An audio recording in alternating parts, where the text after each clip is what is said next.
حکومت کے بس میں کچھ ہے؟ حکومت ویسے تو اصولی طور پر تو حکومت ہی کو ہونا چاہیے،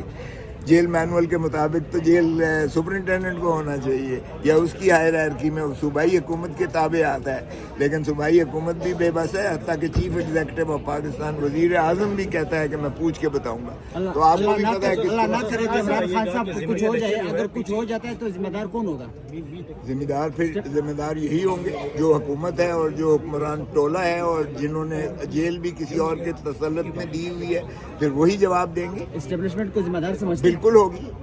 ہوگی، حکومت بھی ہوگی، اسٹیبلشمنٹ بھی ہوگی۔ تو ضمنی الیکشن میں پی ٹی آئی تو رو رہی ہے کہ داندھی ہے، لیکن پیپلز پارٹی بھی پنجاب میں رو رہی ہے کہ وہاں سے بھی دات ہو گیا، تو کیا کہیں گے آپ؟ پیپلز پارٹی کے ساتھ تو ہوا ہے، بالکل ہوا ہے، مجھے ذاتی طور پر پتہ ہے۔ ڈیرہ غازی خان میرے ہوم ٹاؤن میں جو ہے دوست محمد جیتا ہوا ہے، اس کو ہرایا گیا ہے، اور انہوں نے پہلے تو ان کا تو فارمولا ہی یہ تھا کہ جو سیکنڈ نمبر پر ہے وہ جو ہے اس کے مقابلے میں نون لیگ، یا اگر نون لیگ کا سیکنڈ نمبر پر الیکشن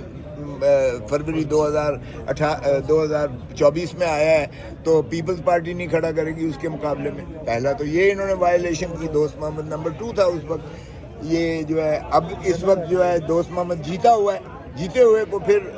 اسی انداز سے انہوں نے اپنے ہی اتحادی کو بھی ہرا دیا ہے، تاکہ پاکستان مسلم لیگ نواز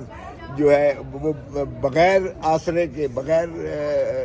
پیپلز پارٹی کے سہارے کے وہ سادہ اکثریت جو ہے حاصل کر سکے، اور انہوں نے کر لی ہے۔ سادہ اکثریت تو حاصل کر لی، نہیں، پیپلز پارٹی کی ضرورت نہیں رہی، اور میں اس وقت سے جانتا ہوں یہ نواز لیگ کو اور پاکستان پیپلز پارٹی تو پھر رانی شہید بے نظیر بھٹو نے مئی 2006 میں جو ہے میثاق جمہوریت جو ہے وہ منضبط کیا تھا، اس کو بیل آؤٹ کیا، لیکن واپس آتے ہی نواز شریف کا تو یہ ہے نون لیگ کا کہ یہ جب مصیبت پڑتی ہے یہ آپ کے پاؤں پہ پڑ جاتے ہیں، اور جب یہ اس مصیبت سے نکلتے ہیں تو ان کا گردن پر، آپ کی گردن پر ہاتھ